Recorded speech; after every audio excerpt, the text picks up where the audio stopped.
The rebuild continues, and the automotive world is paying close attention.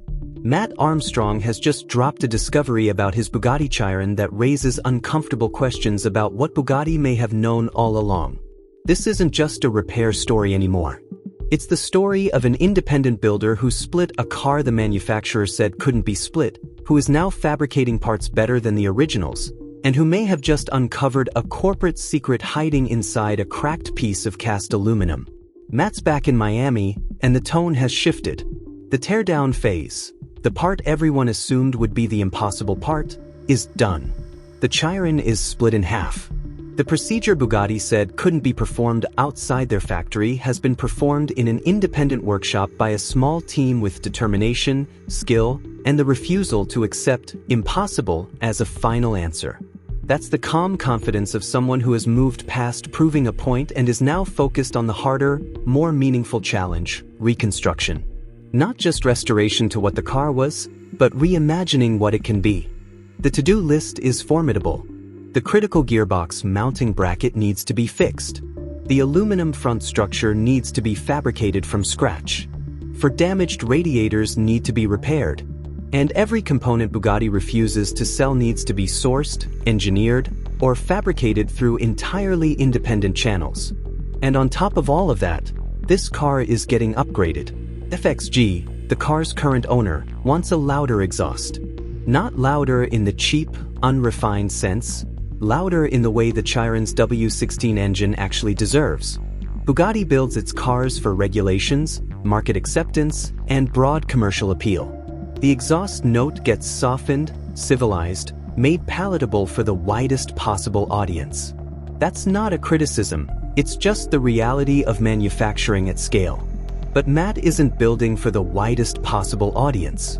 He's building for one person, one car, and one engine that has 16 cylinders and deserves to sound like it. The entire rear exhaust assembly has been removed, a task that required taking the car apart even further, pulling the rear subframe, disconnecting fuse boards, removing bolts, and carefully separating sections until the massive titanium exhaust assembly finally lifted free.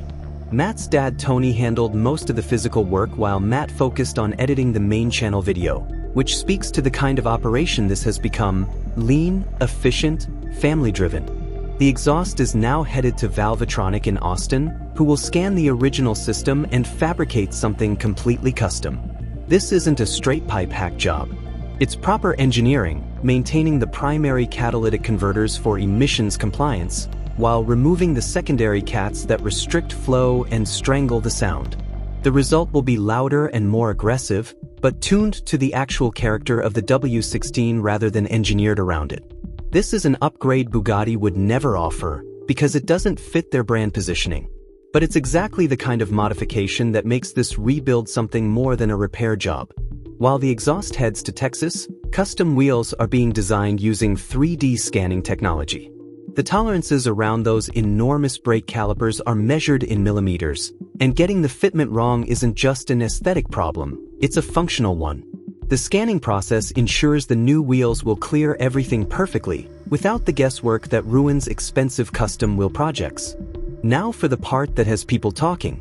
The gearbox mounting bracket, the cast aluminum component that connects the engine to the transmission, is what made splitting the car necessary in the first place. It was damaged in the original crash, and its position deep in the rear of the car made it one of the last components anyone would have thought to check after what was primarily a front-end impact. And that's exactly what bothered Matt. "We had a bit of a brainwave," he explained. That gearbox mount was actually spotted by Bugatti themselves during the insurance inspection, which made us think, obviously it was a front-end accident. Why would we have checked the rear end of the car? It's something I probably wouldn't have checked, because it's all the way at the back. A bit of a brainwave last night that gearbox mount between the engine and the gearbox on the Bugatti was actually spotted by Bugatti themselves, which has now made us think that obviously a front end accident, why would you check the rear end of the car? It's something I probably wouldn't have checked because it's obviously all the way at the back. But when the car got inspected by the insurance, it went to Bugatti, and we're wondering whether Bugatti in France actually called the Bugatti inspection in the US to say, could you check this part of the back? Because it just seems strange that they would take off all the undertrays to have a look there if it wasn't a well-known issue before. So it is possible that that cast aluminium part between the gearbox and the engine is known by Bugatti to fail. So yeah, it just seems odd. The question Matt started asking was simple but pointed. How did Bugatti's inspectors know to look there? We're wondering whether Bugatti in France actually called the Bugatti inspection team in the US and said, could you check this part at the back?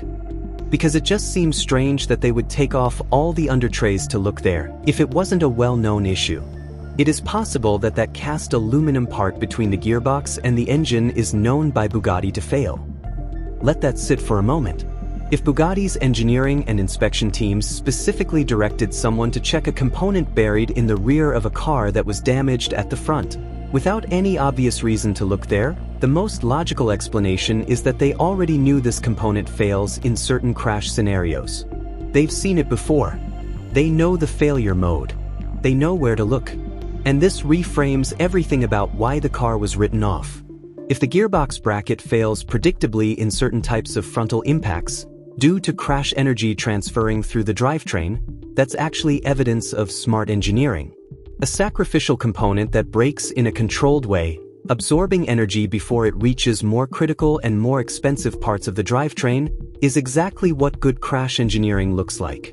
The bracket breaks so that the transmission doesn't. But here's the problem. If Bugatti knows this component fails, knows it can be identified, and knows it can be replaced, why was the car declared a write-off? Why do they refuse to sell the replacement bracket? Why the silence?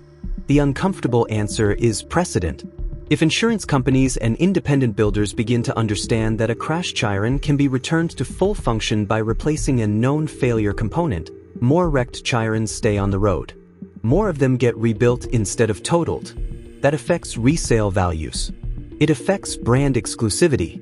It affects Bugatti's control over the narrative around their cars. The narrative that a crash Chiron is simply beyond saving, a tragedy to be mourned and forgotten rather than a problem to be solved. Matt's discovery suggests the write-off wasn't about damage that couldn't be repaired. It was about maintaining a story. And he's in the process of dismantling that story, one fabricated part at a time. Matt isn't just replacing the broken bracket. He's improving it. The damaged component was 3D scanned with professional equipment, not to replicate it exactly, but to create a CAD model that could be studied, analyzed, and optimized. The original part is cast aluminum, and casting comes with inherent design constraints. When you design parts for casting, you need uniform wall thickness throughout to control shrinkage during the cooling process. That requirement creates compromises. You can't put material only where it's needed, because the casting process demands consistency across the whole piece.